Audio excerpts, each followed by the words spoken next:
Estamos ao vivo!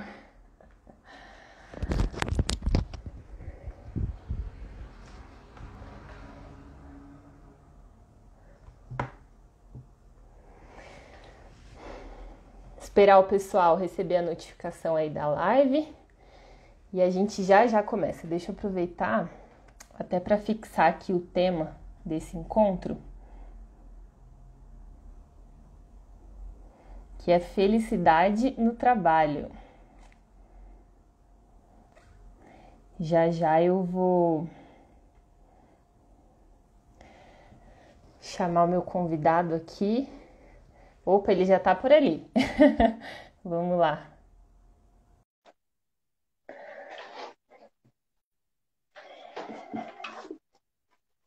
Será que ele entrou? Olá! E aí? Tudo bom, Marco? Quem diria, né? O Pois que faz esse universo? É o Muito Marco, bom. mas não é o Marco velho lá da Vossa Ovelina, né? Resgatei o meme agora, hein? Nossa, esse meme deve ser uns 10 anos atrás. Exatamente. Tá tudo bem, Jaqueline? Tudo bem por aí. Olha, é um privilégio, viu? Que honra numa segunda-feira começar a semana ressignificando as nossas vidas. Não é só o trabalho, as nossas vidas. Com certeza. Com certeza. Obrigada, viu, pela sua participação. Bom, essa live vai ficar gravada, pessoal, então se você chegou aí pela metade, se você não está entendendo nada, relaxe que daqui a pouquinho a gente vai disponibilizar a gravação para vocês, tá bom? Vou iniciar os trabalhos aqui, antes de mais nada, apresentando o Marco, que é o nosso convidado. E, na verdade, o Marco é o primeiro convidado aqui do Ressignificar, é a primeira vez que eu recebo alguém que eu posso entrevistar, e uma pessoa tão especial como vocês vão ver já. Mas vamos lá, o Marco, pessoal, ele é de São Paulo capital, né, Marcos? Exatamente. E ele atua, pessoal, há mais de 20 anos na área de RH. Não é pouca coisa, né? Bom, o Marco ele tem experiência em todos os subsistemas e o interessante é que ele iniciou a carreira dele como analista estratégico de administração de pessoal e aí ele se tornou gerente de recursos humanos de 2 grandes empresas, né, Marcos? E hoje ele atua como consultor estratégico de gente e gestão e também coordena um projeto muito bacana de orientação profissional na Igreja Presbiteriana de Vila Formosa, na Zona Oeste de São Paulo. É isso, né? Isso. Show de bola. Marcos, seja muito bem-vindo, tá? Ao Ressignificar o Trabalho. Espero que essa seja só a primeira de muitas vezes em que você vai estar aqui conosco. Espero que seja um bate-papo muito rico aí para o pessoal que nos acompanha. E eu espero que o pessoal aproveite, que o que nós queremos fazer aqui nada mais é do que trocar algumas boas experiências. Trocar uma boa sinergia, né? Com certeza. Pessoal, o Marcos ele tem uma bagagem assim incrível, sensacional. Eu prometo que eu vou trazer ele aqui outras vezes, tá? Para a gente conseguir sugar bastante conhecimento dele. Mas como o foco hoje é felicidade no trabalho, nós vamos conduzir esse nosso bate-papo com essa temática, tá bom? Se vocês tiverem alguma dúvida, alguma questão específica, vocês podem ir deixando nos comentários, que eu vou acompanhando aqui enquanto o Marcos conversa com a gente e a gente marca um segundo encontro para dar continuidade nesse bate-papo, tá bom? Marcos, eu queria começar conversando sobre uma provocação muito interessante que você costuma fazer, tá? Eu queria que você me falasse, compartilhasse com a gente qual que é a diferença entre ter um emprego e ter um futuro. Essa é a pergunta. Olha, Jaqueline, essa é a pergunta que infelizmente a humanidade, nosso universo de trabalhadores vai ter que responder, como eu falo, no fórceps. Essa é uma verdade que agora todo mundo vai ter que aprender, infelizmente, com um pouco de dor, com um pouco de muita luta, com um pouquinho de sangue, mas vai ter que saber responder a diferença. Trabalho e emprego, trabalho e horizonte, emprego e horizonte. Infelizmente, nós ficamos domesticados durante muitas décadas num modelo que já está falido.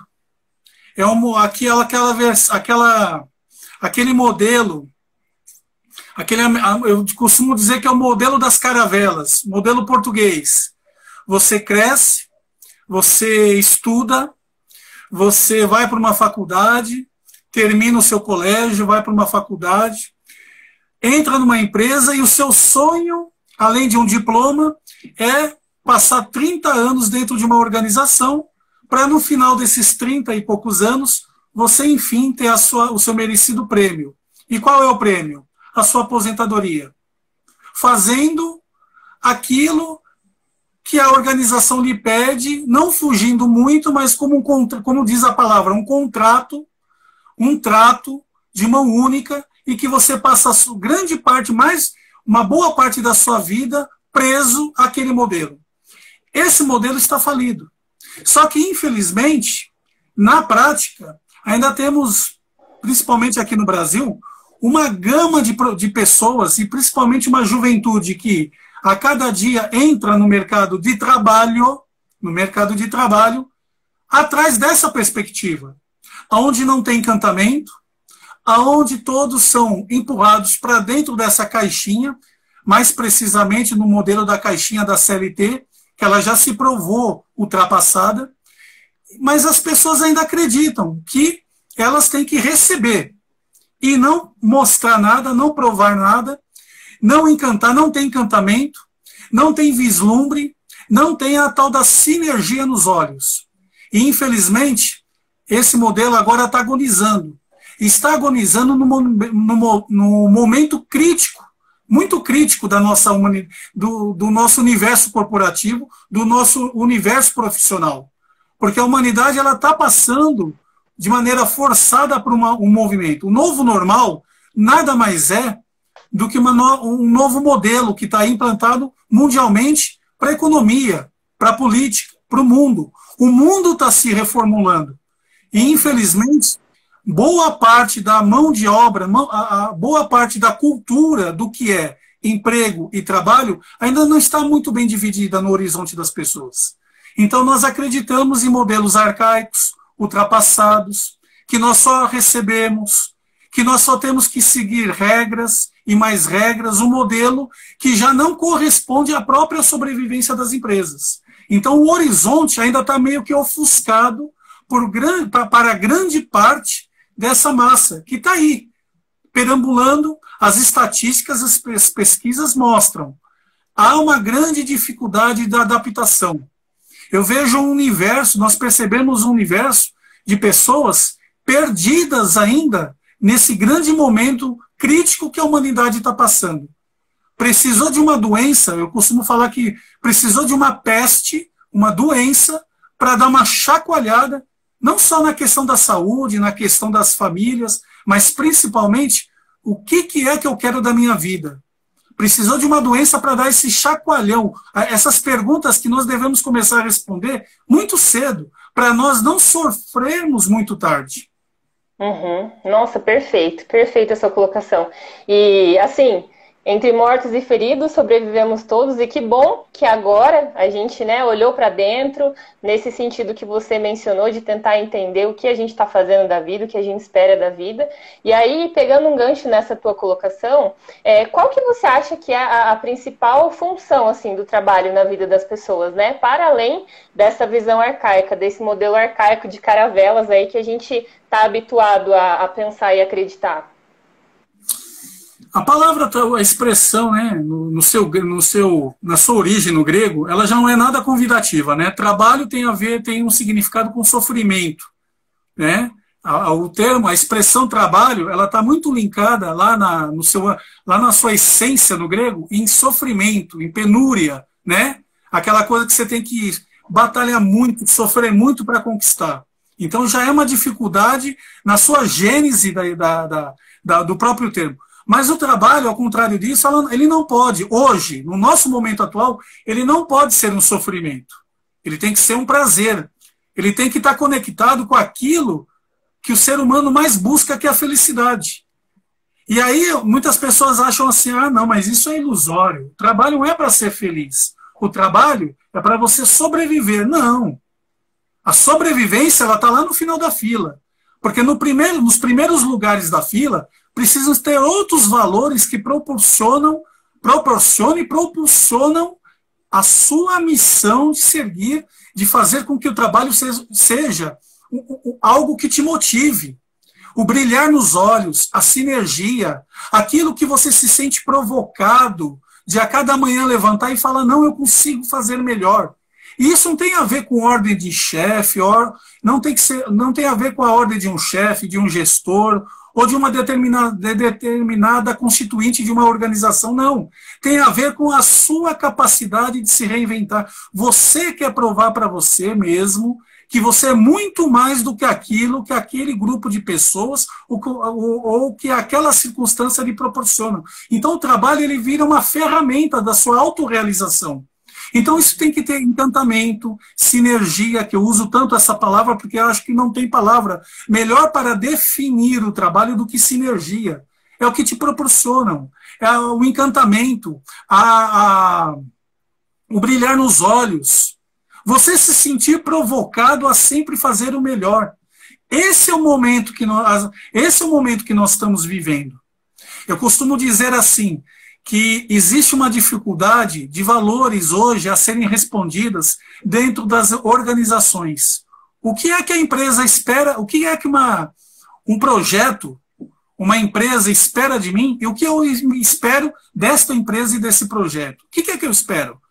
Eu não posso achar que eu vou passar grande parte da minha vida em um local apenas para pagar as contas. Uhum. Isso daí é muito tóxico.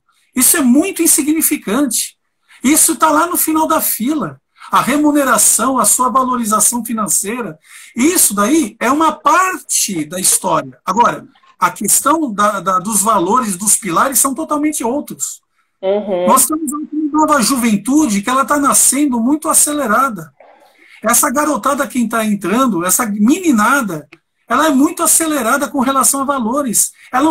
Eles não vão querer ficar perdendo muito tempo. Por isso que a primeira pergunta, passar 10, 20, 30 anos numa organização, esquece. Esse modelo não existe mais. Eu tenho uma filha de 10 anos que ela está na chamada geração 10 anos, ela até vai fazer 11. Ela já é motivada a saber, a se desencantar muito rápido com as novidades. Algo tem que sempre estar causando encantamento nela. Então essa garotada, essa meninada, ela é muito referenciada no encantamento. E como é que você quer trazer encantamento para um ambiente engessado, dentro da caixinha? Um ambiente em que você começa a sentir como que aquilo é um peso para mim, aquilo é uma obrigação. Aquilo que me motiva, parece que aquilo vai aos poucos se tornando cinza. E dos cinzas vai se tornando feio, engessado, até parar nos abismos, que hoje está sendo tema até de discussão nos últimos 10 anos, nos últimos anos, que é o ambiente tóxico, que é o ambiente rodeado de psicopatas, que são os ambientes hoje rodeados por um sistema que a empresa mesmo não sobrevive. Então a felicidade não é questão de uma utopia, é uma realidade estratégica de sobrevivência para as empresas. Uhum. Nossa, muito legal. Isso que você está falando me faz lembrar que, por exemplo, o Ressignificar, ele está no TikTok também, né? E aí, os mesmos vídeos que eu publico aqui, eu publico lá. E é muito comum, quando eu compartilho as estratégias que eu usei quando eu atuava como CLT para me destacar na carreira, para conseguir recolocação, as pessoas às vezes comentam assim, nossa, tanto esforço para trabalhar para os outros, nossa, todo esse trabalho, essa criatividade para trabalhar para outra pessoa. E eu acho que é aí que as pessoas acabam se perdendo, né? O profissional se perde porque ele acha que o trabalho é uma coisa para o outro. E eu discordo. Eu acho que o trabalho é uma coisa para a gente, como você falou, né? É o meio, a ferramenta por onde a gente encontra a nossa própria realização, né? E mais, nós vamos entrar nessa palavrinha, que a gente já está... Uma palavra que está cada dia começando a reaparecer. E é uma palavra que, nesse novo normal, nesse novo 2021, 22, 23, 20... Enfim, nos próximos 5, 10 anos, ela vai ser muito fincada dentro das empresas. Qual é o legado que eu estou deixando? Qual é o legado? Legado não é o salário na conta. O legado não é o benefício depositado. Legado não é a PLR. Não é uma premiação porque você se saiu bem uma vez por ano numa avaliação de desempenho. Que, de repente, aquele momento ele foi convergente. Mas, para outro, o momento não foi convergente. Então, os próprios indicadores de RH, eles não vão retratar mais com precisão esse novo movimento que a própria sociedade vai buscar das empresas. Você tem que saber que você vai deixar um legado. Assim como os documentos nossos pessoais, o RG, o CPF, carteira digital, que agora é tudo digitalizado, nesse teu escopo digitalizado vai ter que estar lá também qual é o legado que você carrega no seu escopo. O que te traz aqui que te torna diferente para com os demais? O que você tem de diferente? Eu tenho meu diploma. Sim, o diploma é uma ferramenta. Foi uma ferramenta para te aprimorar. Foi uma ferramenta para te servir como um leque. Mas você tem que ter o teu brilho próprio. Você é um produto diferenciado que a muito custo eu te trouxe aqui para dentro. Então eu preciso que você me diga qual é o teu legado. E olha, tá difícil a gente entender se as pessoas estão compreendendo o que é o legado. Legado é o que vai sustentar as empresas e os profissionais.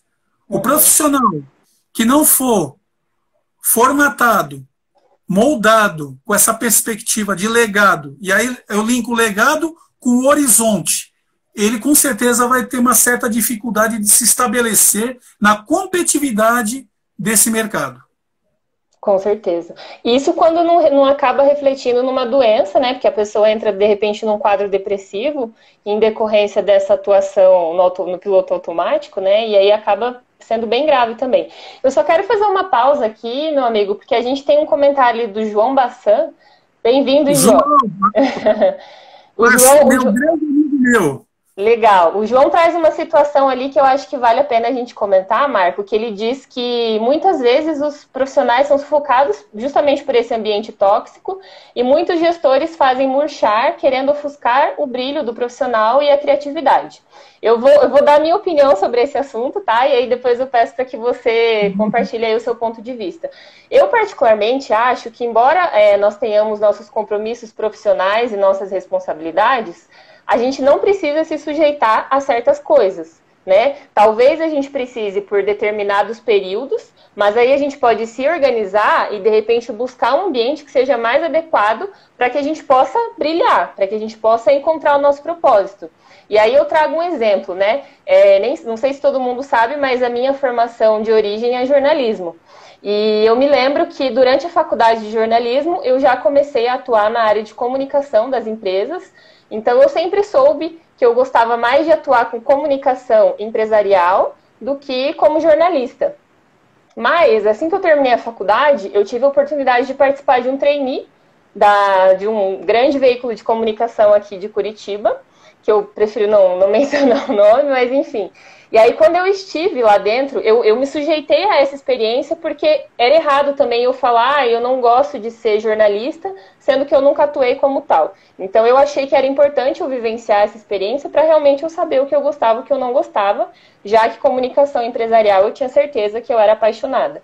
E aí, quando eu estive lá produzindo as matérias e observando o impacto que os textos que eu escrevia causavam nas pessoas, porque muitas vezes nós, enquanto jornalistas, temos que falar certas coisas dentro de uma linha editorial. Eu pensei assim, não quero me sujeitar a isso. Eu não quero me sujeitar a ter que entrevistar uma mãe que acabou de perder um filho só porque a fala dela dá audiência para minha matéria, para o meu veículo. Então, quando eu me dei conta de que eu não ia aceitar me sujeitar a esse tipo de situação, eu nem aceitei ficar nesse cenário, né? Então, eu passei por essa experiência, eu concluí esse trainee, atitude, experiência mesmo, mas desde esse momento eu realmente me desvinculei totalmente do jornalismo, porque eu entendi que aquilo ali não vinha de encontro à minha forma de enxergar o mundo. Respeito muito os profissionais de jornalismo, tenho vários amigos que são jornalistas, mas para mim não funciona, né? Então, o que eu quero dizer com tudo isso? Talvez falte a gente lá no comecinho, né, da jornada, a gente fazer essa reflexão lá no começo. Não deixar para fazer essa reflexão 5 anos depois, quando a gente se enfiou num consórcio, num financiamento de uma casa, que daí fica mais difícil a gente querer mudar de emprego e perder essa estabilidade, entre aspas, que a gente tem no lugar atual, né? Então, a minha visão o ideal é que a gente pense o que a gente está disposto, o que a gente não está disposto no início da nossa trajetória, mas se a gente já está imerso num cenário complicado, numa empresa tóxica ou com gestores tóxicos, que a gente possa se organizar, fazer ali uma reserva de emergência, né, economizando 6 meses do nosso custo de vida, aproveitar essa estabilidade para procurar outros caminhos, né? Então, a minha opinião é essa. Agora vamos ouvir a opinião do Marcos sobre isso. Ser fantástico. Você tocou o teu exemplo de vida, ele foi cirúrgico. Por quê? Porque é justamente esse sintoma nefasto que muitos empregadores, ditos donos de empresa, se apoderam para escravizar inconscientemente bons profissionais que vão adoecendo com o passar dos anos. Às vezes, aquele profissional, ele entrou na empresa num momento em que a empresa ela não era tóxica. Ela tinha uma liderança sadia, criativa e que estimulava o próprio crescimento dele. Porém, com o passar do tempo, por N situações, sucessão, se é uma empresa familiar, tem sucessão de comando, sucessão entre os que estão na direção da empresa, movimentos que, com o passar do tempo, nada é eterno, né? Minha mãezinha sempre fala isso, nada é eterno. Então, o que acontece? Com o passar do tempo, acontecem movimentos que aquele encantamento, aquela energia, aquele brilhar nos olhos, vai ficando um pouco esquecido e uma outra metodologia, e uma outra sistemática entra em vigor, que é esse cenário de terror, de tóxico, de estagnação, de opressão. Só que aí já passou-se 20, 30 anos.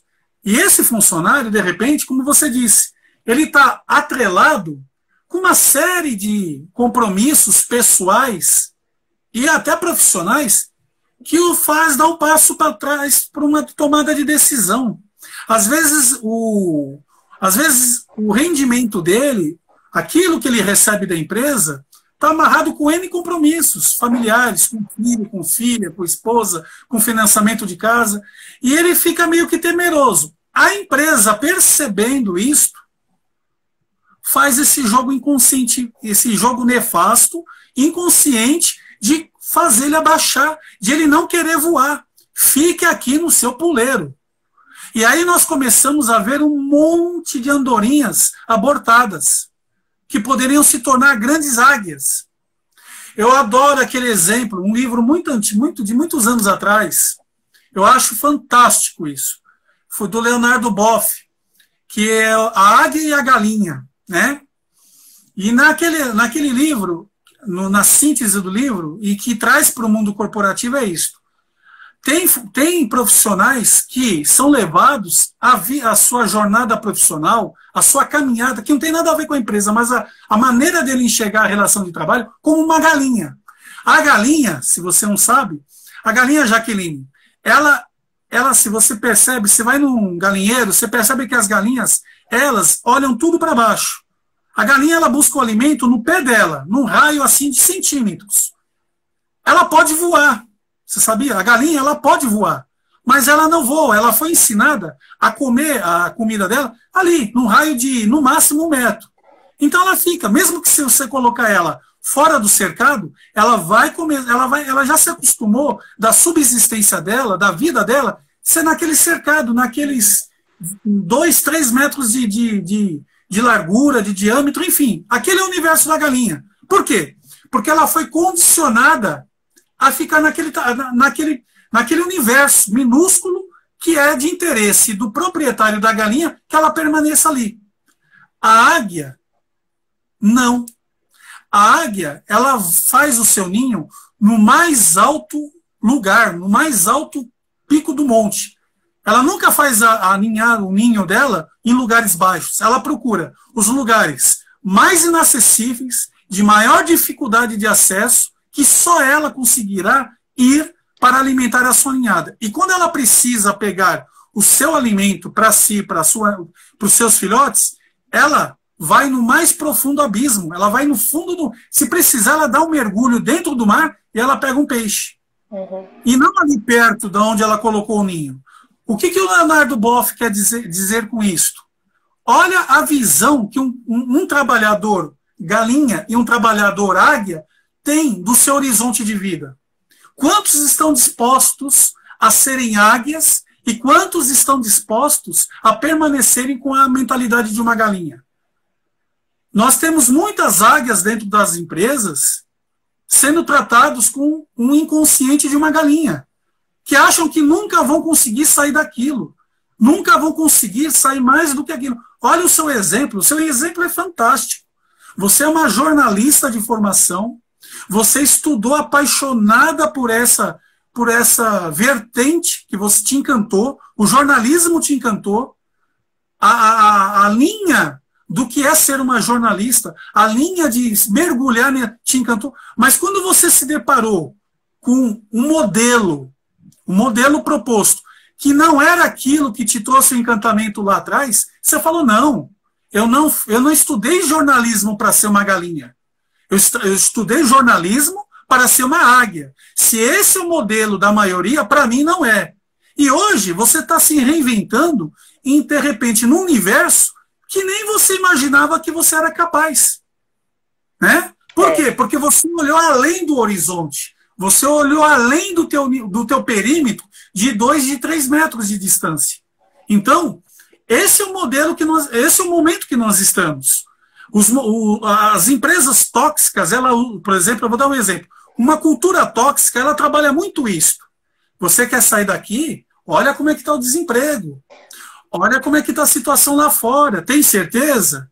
Olha, não está fácil para ninguém, não. Olha, o que eu tenho ouvido de relatos de empresas que na hora que o trabalhador coloca em xeque-mate o seu reconhecimento e recebe como feedback essa chantagem operacional. Você tem certeza? Olha, a gente paga mal, mas lá fora está pior. Olha a economia. E isso é um jogo muito podre, porque você começa, e o próprio empregador, a própria empresa, ela não percebe que ela está arregimentando para si a pior qualidade corporativa de profissionais. Porque você é profissionais movido a cenourinhas que não vão querer ir além daquela cenourinha e que aquela produtividade ela é de risco. Ele vai até a primeira página, na segunda, na terceira e na quarta, ele não vai. Um comentário rápido. Um dos dispositivos mais medíocres que eu vi na reforma trabalhista, o modelo de desligamento, foi o tal do pedido consensual. Pedido de demissão consensual. Tem o pedido de demissão voluntária do trabalhador e tem o pedido consensual. O que é o pedido consensual? É aquela vontade de eu não quero mais continuar na empresa e a empresa não me quer mais. Só que a empresa não me manda embora porque eu sou muito caro.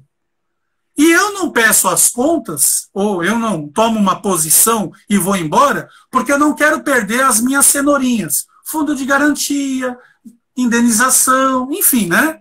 Então, fica naquele jogo. E aí formalizaram aquele chamado acordo. Isso é muito, muito... Olha, eu acho que é descer o ralo.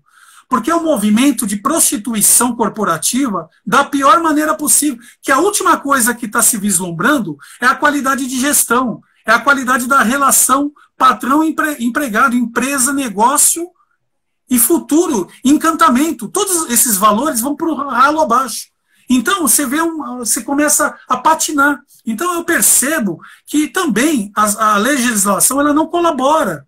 E por isso que muita gente hoje está preferindo, apesar de que com muito risco, mas para mergulhar no empreendedorismo. Por quê? Porque pelo menos ele vai quebrar, se ele quebrar a cara, ele quebra a cara com ele. E ele se levanta e não vai ter dores de ninguém. Então eu acredito que também é algo para se pensar. Uhum. Legal, nossa, muito legal, muito rico, dá vontade de passar 5 horas aqui conversando com você. Você já foi gerente, né, de RH de 2 grandes empresas E você, melhor do que eu, muito melhor do que eu, entende os desafios aí de todos os subsistemas de RH, os desafios que o RH tem enquanto setor, né? E aí, Sim. o que eu te pediria, né? Para as pessoas que estão nos ouvindo e que hoje são profissionais de RH, que estão sob uma gestão tóxica ou numa empresa tóxica, onde elas estão tentando trazer algumas mudanças, implementar boas práticas e não conseguem. O que você, enquanto gestor, né? Se você fosse gestor dessas pessoas, o que você diria para elas? Qual caminho elas podem driblar esse tipo de coisa? O que você diria? Olha, eu vou falar de uma experiência recente. Eu tive agora, no mês de outubro, fiquei 3 anos no projeto, numa grande empresa de renome nacional e internacional, onde a empresa ela precisou desse movimento. E a gente se encontrou com essa dificuldade. E muito mais do que as ferramentas comuns, né, do RH, que são os indicadores, né? Medição do turnover, avaliação de desempenho, avaliação de feedback, avaliação de 45, 90 e 360 graus, né? Palestras motivacionais, enfim, todos esses mecanismos, programas de retenção de talentos. Eu posso te dizer que para esses nossos colegas, esses nossos amigos parceiros gestores, procure se tornar uma referência. Construa uma imagem positiva a seu respeito, não só para os seus comandados, mas para o seu público interno em toda a organização. Construa credibilidade. Porque não adianta nada você chegar com carteirada, e quando eu falo carteirada é indicado por um diretor, indicado por um grande processo de seleção, referenciado por 3, 4 universidades, enfim, referenciado no seu currículo por ter trabalhado em grandes organizações. Muito mais do que isso. Procure entender qual é o momento da empresa e você se tornar uma referência diferente de tudo que está ali. Então, se a empresa, de repente, ela tem práticas tóxicas de opressão, de assédio, e uma prática, e práticas que, de repente, vão contra tudo aquilo que o RH simboliza quando levanta uma bandeira, por isso que fala recursos humanos, a gente tem que construir uma mentalidade de credibilidade para si e para com os demais. Você tem que mostrar que você tem encantamento pelas pessoas e que você, na prática, vai sim trabalhar para o público de baixo. Eu tenho uma frase que eu gostei muito. Quando eu cheguei nesse último desafio, eu me senti muito provocado, estimulado e convocado pelo CFO da empresa, quando ele, na nossa entrevista, no nosso fechamento da proposta para o meu aceite ao projeto, ele me disse algo que me deixou muito provocado positivamente e me desafiado a aceitar. Ele me disse assim: se nós trabalharmos olhando para baixo, e quando ele disse para baixo, para o pessoal da operação, se a nossa missão for trabalhar aqui para baixo, beleza. Nós não queremos trabalhar olhando aqui para cima. Para cima não me interessa. Eu quero que o RH olhe para baixo.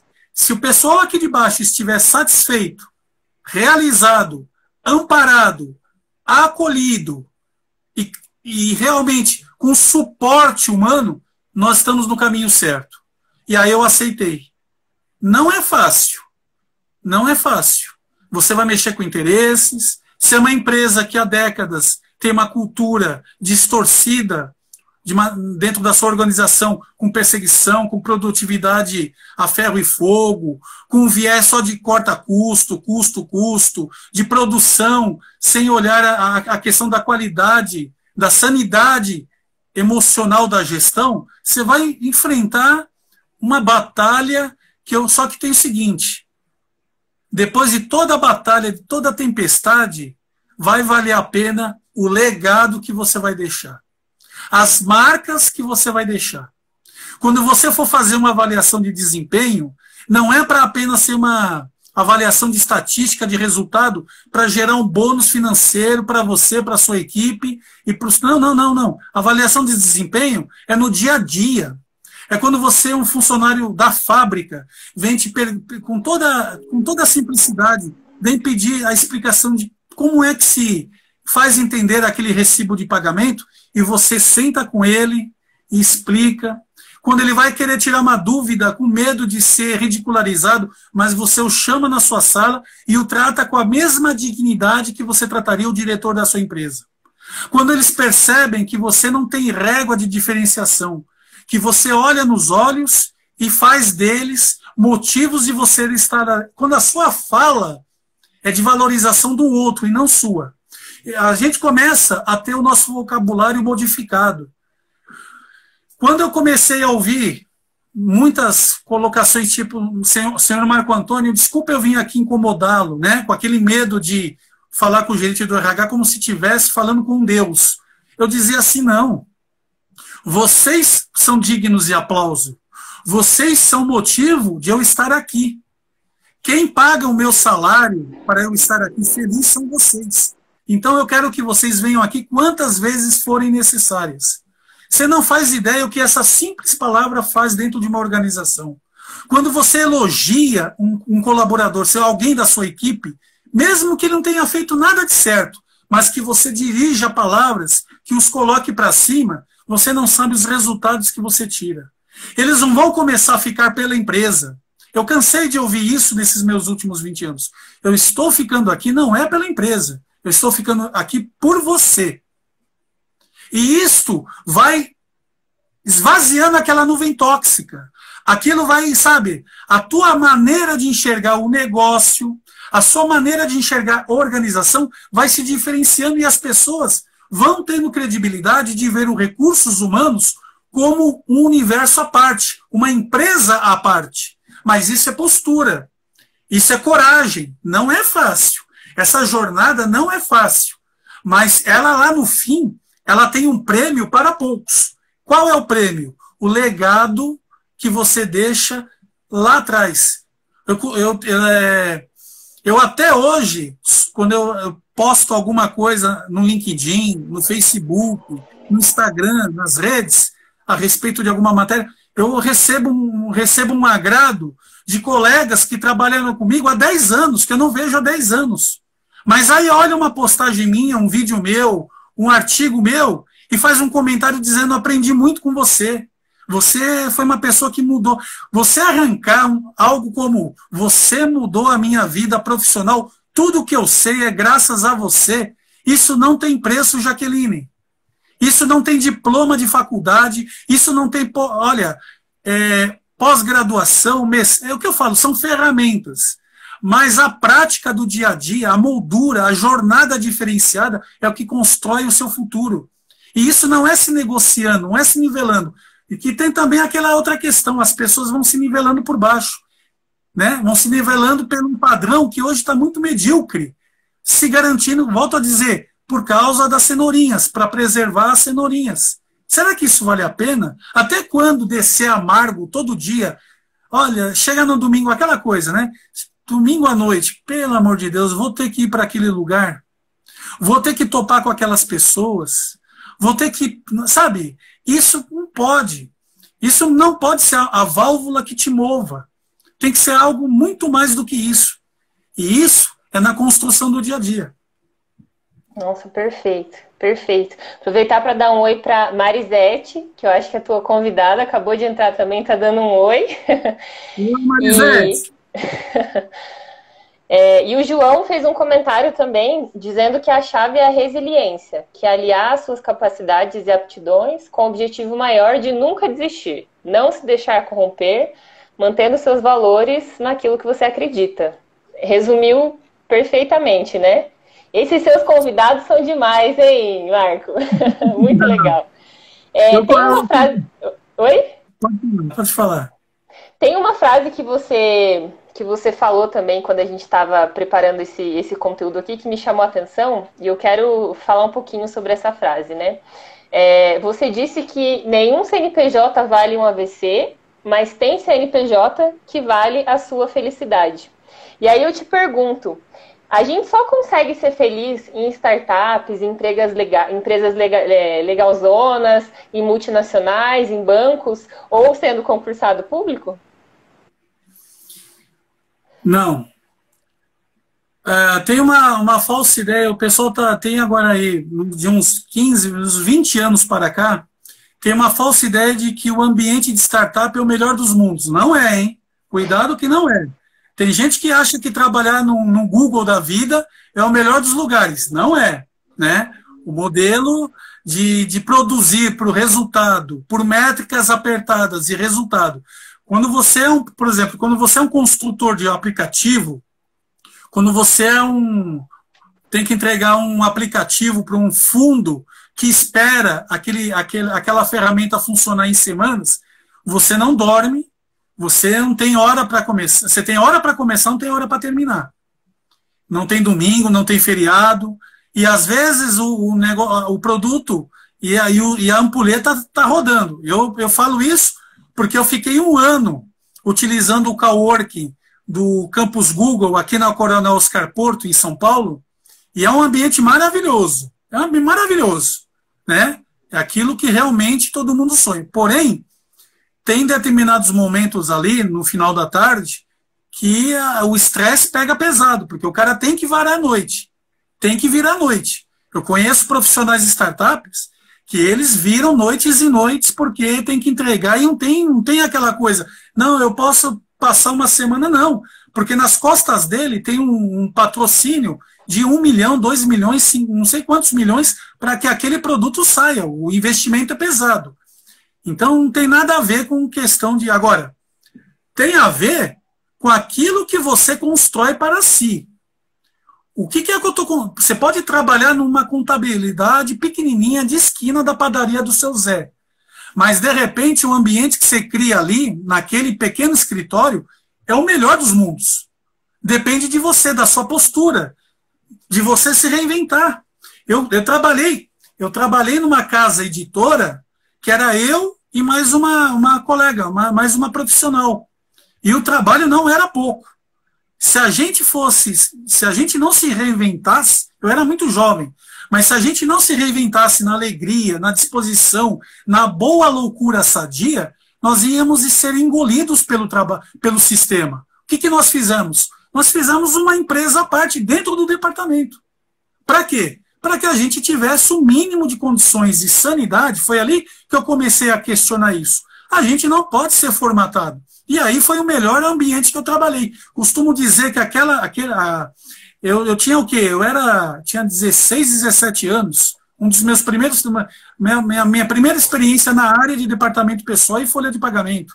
Mas foi um ambiente fantástico. 2 pessoas só.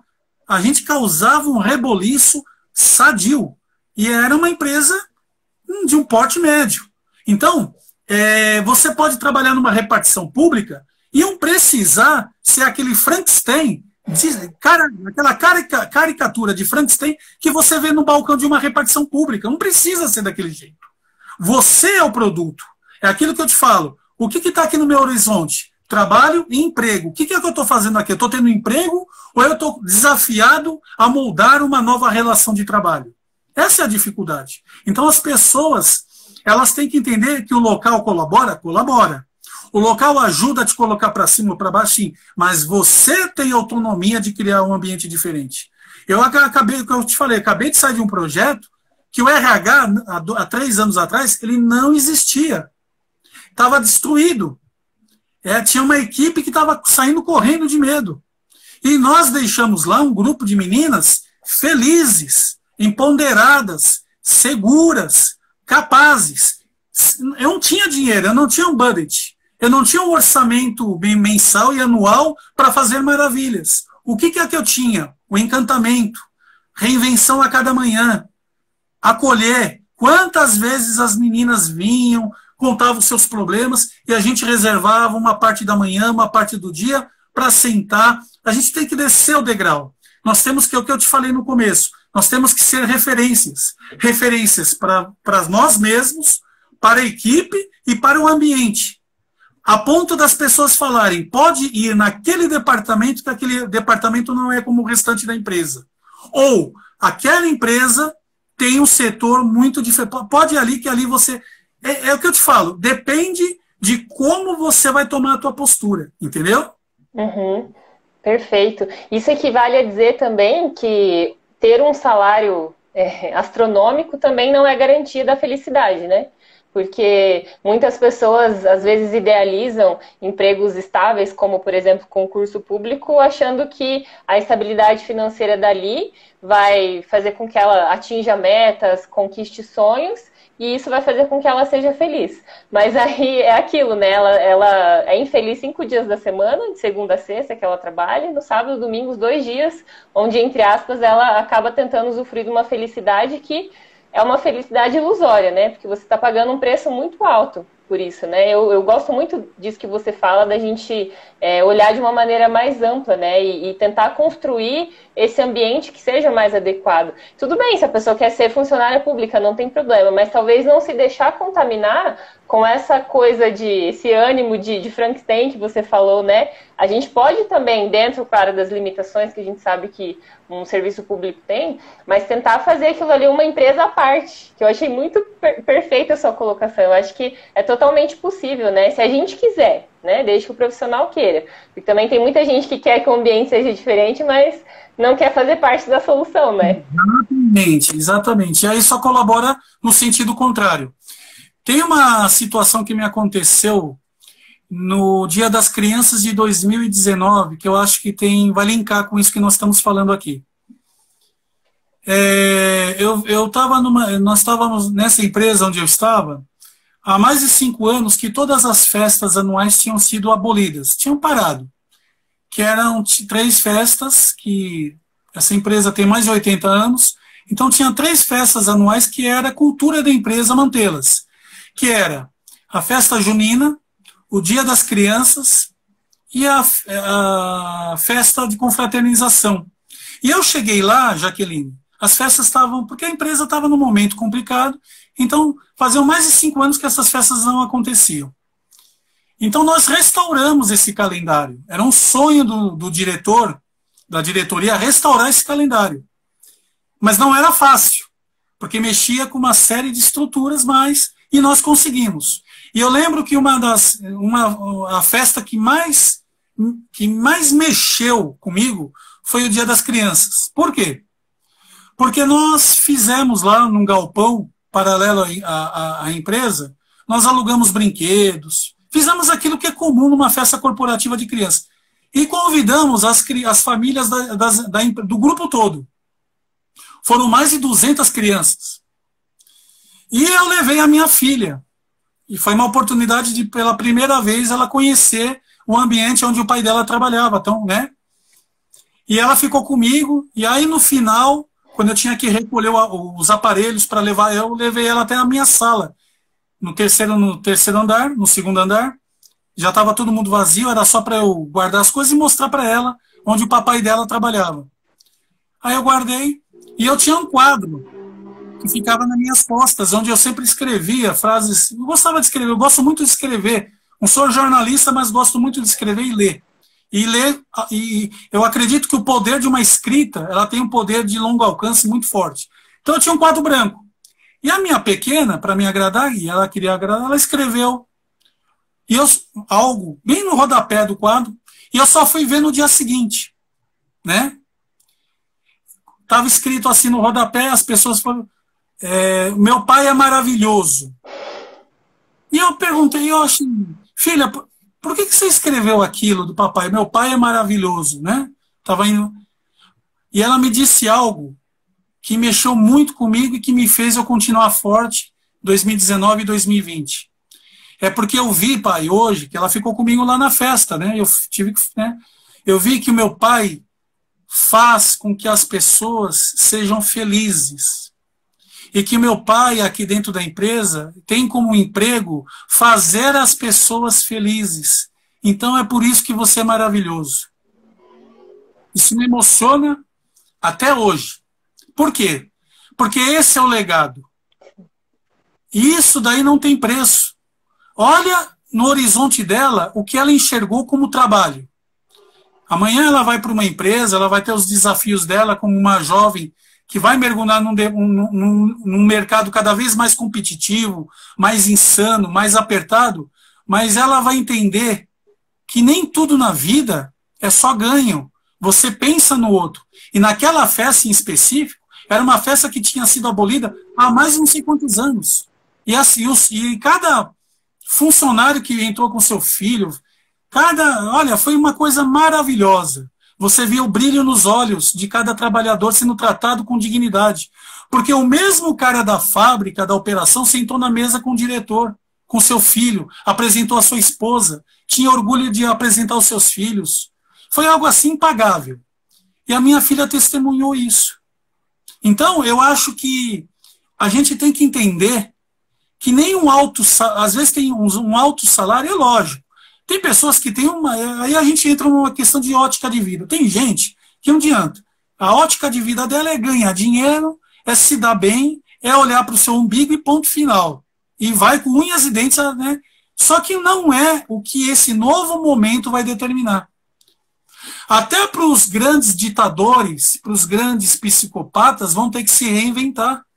Porque as devolutivas de qualidade na prestação de serviços, da operação... Olha o modelo da Cacau Show.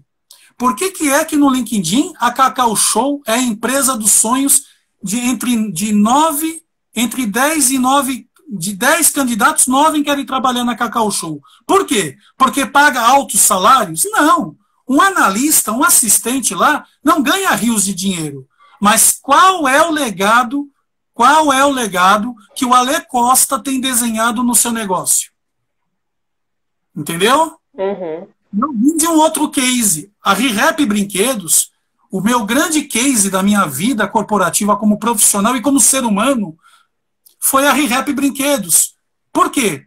Porque naquele universo da ReHap Brinquedos, aos pés de Ricardo Sayão, do empresário e pediatra Ricardo Sayão, eu aprendi que realmente o colaborador, o profissional que acredita na marca, que acredita no negócio, é sim o maior ativo da sua empresa. Tem muita gente que escreve isso nos compliance da empresa. Não, o maior ativo são as pessoas, mas na prática não se respeita aquilo, né? Se coloca isso como compliance para inglês ver. Mas na prática é porrada, porrada, porrada. Mas eu aprendi lá que não. O colaborador é a cultura, é o pináculo, é o que sustenta. É o que sustenta o negócio. Você tem a visibilidade, os funcionários vão falar de você, os funcionários vão dizer com orgulho, eu sou o que sou por causa do que você fez comigo. Simon Sinek, ele fala isso. O que é o legado infinito dito pelo Simon Sinek? É isto. Você tem duas propostas de legado, o finito e o infinito. O finito vem a morte, morreu, acabou. Você ganhou dinheiro, você ganhou poder, você ganhou patrimônio, mas um dia a morte... Depois a morte continua? Não, morreu, acabou. Agora, o legado infinito, ele vai além da sua morte, ele vai além do seu tempo. Veja a obra e o legado, né, de Antônio Hermílio de Moraes. A obra de Antônio Hermílio de Moraes. Os seus netos, Jaqueline, quando forem sentar num banco de universidade e querer conhecer quem são os pilares da administração pública brasileira, vão ter que estudar sobre Antônio Hermílio de Moraes. Porque o nome dele foi além da Votorantim. O nome dele foi além da empresa. Porque ele deixou um legado. O doutor Ricardo Sayão na ReHap, a ReHap foi uma das maiores transações financeiras de 2011. Ela foi adquirida por um dos maiores fundos de investimento que veio babando para comprar a maior rede de brinquedos da a rede de brinquedos varejista da América Latina. Então eles achavam que comprando a empresa, tirando essa empresa para eles, acabou. Não. O nome do Ricardo Sayão era muito forte. Não só dentro da empresa, como fora da empresa. Com os parceiros, os parceiros de negócio. Então, o nome do empresário vai além. Hoje, quando eu posto qualquer artigo do Dr. Ricardo no LinkedIn, quando eu ponho uma foto dele em qualquer... no final do dia, tem pelo menos 300 comentários de gente que trabalhou com ele há 20 anos atrás. O que é isso? É pela empresa? Não, é o legado que ele deixou desenhado. A gratidão. É maravilhoso quando você vê um negócio da empresa, a gestão de uma empresa, ser linkada com expressões tipo gratidão, reconhecimento, realização. evolução, aprendizado. Não tem declaração maior para um fundo que quer comprar uma empresa. Para você ter uma ideia, o turnover da ReHap, quando nós saímos de lá, era 0,0001. Uau! Não existe isso hoje. A gente ouvia assim os advogados trabalhistas de esquina lá da Praça João Mendes, aqui de São Paulo, falando: você não quer colocar a empresa no pau? Você sai de lá com 10 anos, 15, 20 anos. Os empregados ficavam bravos. Você tá maluco? Eu vou ser ingrato com o meu patrão? Eu sou grato, tudo que eu tenho é dele. Tudo que eu tenho é por causa dele. Sabe, gratidão? Eu lembro que eu trabalhava na área de administração pessoal. No ano, eu fazia no ano de dispensa, vontade do funcionário ir embora, 5 homologações no ano. Uma empresa com mais de 150 lojas. A gente não tinha um passivo trabalhista desse tamanho. Por quê? Porque a cultura é permeada em cada módulo, cada departamento é um sócio do dono da empresa. O dono da empresa não leva a empresa sozinha. E aí você tem que ter um encantamento. Você tem que ter uma liderança que te mostre a luz, que te mostre o direcionamento. E isso equivale... pode falar, desculpa. Não, pode falar. Eu ia perguntar, isso equivale a dizer que a realização pessoal e profissional da pessoa também passa pelo fato dela acreditar naquela empresa e naquela cultura que ela está inserida, né? Porque você falou sobre a empresa investir no colaborador porque é o maior ativo, mas o contrário também é verdadeiro, né? Porque se você acredita naquele propósito ali daquela organização, primeiro de tudo, conhece, né? Tem muita gente que, infelizmente, não sabe nem qual que é a missão, visão e os valores da empresa, né? Então, quando a gente é comprado com essa ideia, com essa... não é ideologia, mas, enfim, com esse propósito, a coisa é bem diferente, né? Exatamente. E tem muita gente, hoje nós estamos num universo, olha, que é sofrido, né? As pessoas estão indo pelo desespero do momento, né? Da economia, dessa pandemia, elas estão se agarrando a qualquer oferta de trabalho, estão sentando nas mesas das empresas e mal sabendo o que estão fazendo lá.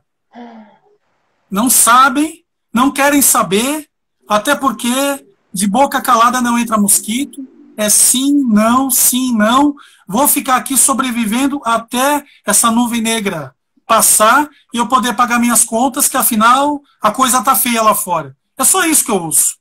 Entendeu? Então é triste, isso asfixia. Volto a dizer, nós vamos passar um momento muito complicado economicamente, mas nós vamos sim conseguir nos levantar. E a maneira como as empresas vão se levantar, a maneira como o mercado vai ser aquecido, vai cobrar novos posicionamentos. E não são esses posicionamentos que aí estão.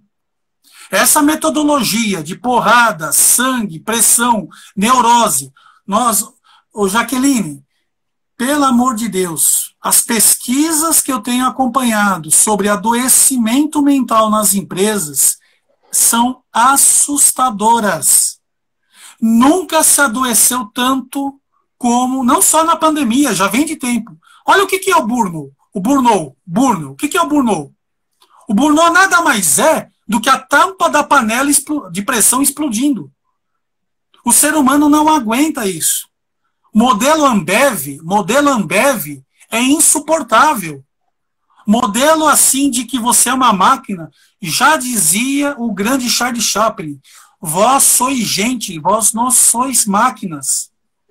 Ele já dizia isso naquele épico filme do Grande Ditador. Vocês são seres humanos, nós não somos peças de encaixe.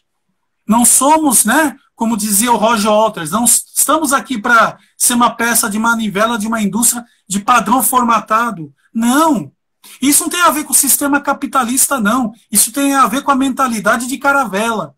Eu falo muito disso porque a gente está discutindo hoje, está comum discutir, eu sou capitalista, eu sou socialista, eu sou conservador, eu não sou conservador. Não. Nós somos de um modelo que infelizmente nos enganou há mais de 100 anos, que é o modelo da colônia portuguesa, que você morre, cresce e se desenvolve aquele modelo que é uma linha que parece que ela não se mexe, nem para cá, nem para cima e nem para baixo. Não existe mais isso. Não dá. Olha o Maurício de Souza. Maurício de Souza está aí com quase 90 anos e vive se reinventando. Imagina se aquele senhor não enxergasse a necessidade de a cada ano se reinventar.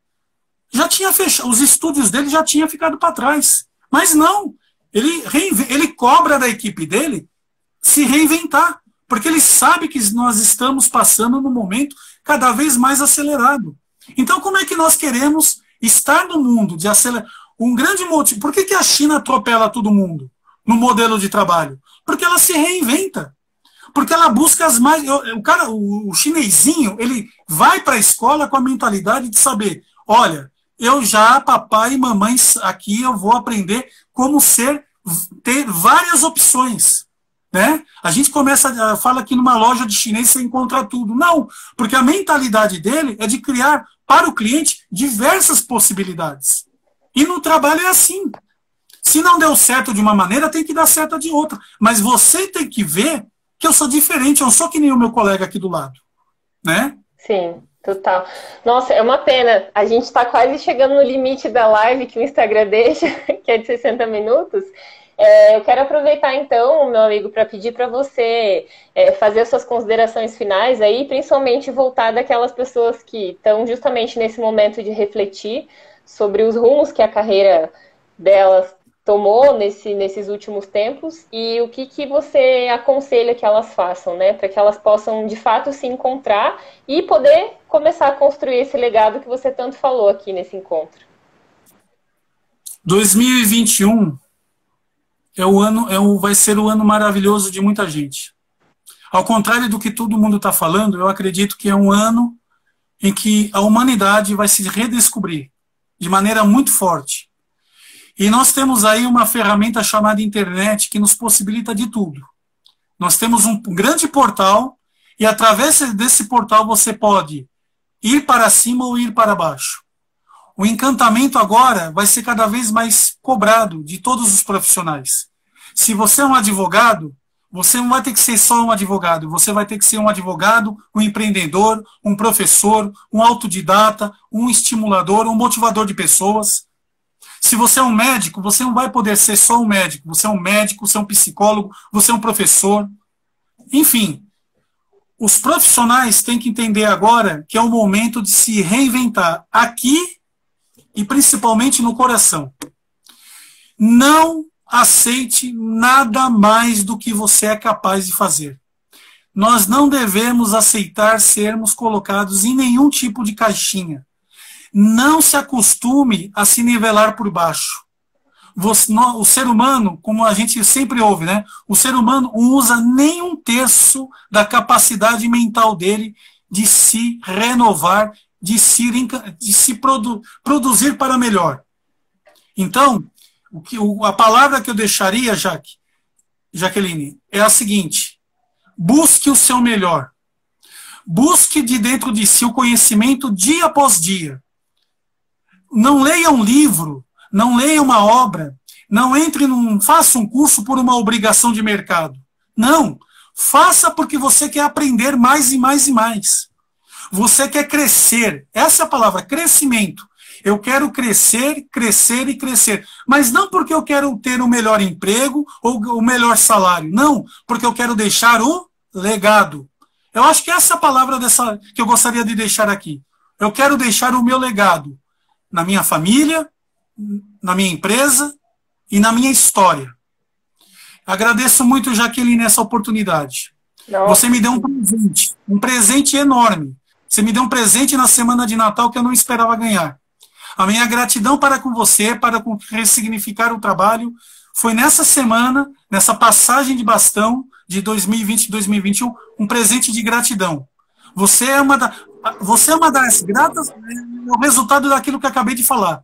Se a gente olhasse para a internet apenas como uma ferramenta feia, eu só entro no LinkedIn porque eu só quero procurar trabalho, só quero vaga de emprego, não. Eu me deparei ali com uma página que me encantou, com o trabalho de uma jovem profissional que me brilhou os olhos. E olha onde é que eu fui parar. Nessa troca de sinergia. Nossa. E você sabe que essa coisa da gratidão, da energia é muito real, né? Conforme a gente vai conversando, é impressionante, assim, toma conta, pelo menos de mim, assim, uma coisa muito gostosa. Parece que a gente já se conhece há tanto tempo, né? Que a gente tem sinergia mesmo de propósito, de pensamento, de forma de encarar o trabalho. Nossa, estou muito feliz e reforço aqui que eu vou te convidar mais vezes para a gente abordar outros assuntos, né? Tem um mercado muito rico aí de conteúdo para a gente trazer para o pessoal. E aí eu queria só, por fim, pedir, por gentileza, para quem quiser, eu sei que você tem a consultoria, né? Se você puder falar um pouquinho brevemente sobre o teu trabalho, se algum dos profissionais que está nos assistindo quiser contratar a sua consultoria para a empresa deles, é possível, não é possível? Como funciona? Olha, vocês podem... Eu tenho a metanoia consultoria. Essa palavra metanoia é um termo hebraico que chama-se mudança de mente. É uma palavra que foi muito usada pelo apóstolo Paulo, quando ele escrevia as cartas para as igrejas no começo da era cristã, e ele falava: renovai-vos, vocês têm que crescer pela renovação do vosso entendimento, pela mudança de mente. Então eu acredito que gestão é isso, é mudar a mente todo dia, é renovar a sua mente a cada instante, porque o mundo vai pedir essa renovação. Então tem a minha página no LinkedIn, Metanoia Consultoria. Eu tenho o meu canal, esse canal no Instagram, que está Marco Antônio Teixeira da Silva, que não é um canal que eu estou agora querendo apenas focar no meu ambiente de consultoria, mas para trazer essa discussão gostosa e divertida do que é caminhar numa jornada de trabalho. E os contatos que eu tenho lá na minha timeline no LinkedIn, que é onde melhor pode conhecer um pouco da nossa história, e ali a gente se conhecer, se aproximar, enfim, e dividir essa jornada de maneira deliciosa e com muita alegria no trabalho. Perfeito, obrigada, meu amigo, obrigada, muito obrigada, e tenha uma ótima semana, tá? Que vocês tenham um ótimo Natal com a sua família. Juntos dos seus também, e que em 2021 a gente tenha muitos encontros como esse, tá bom? Obrigada de novo e vou encerrar aqui agora.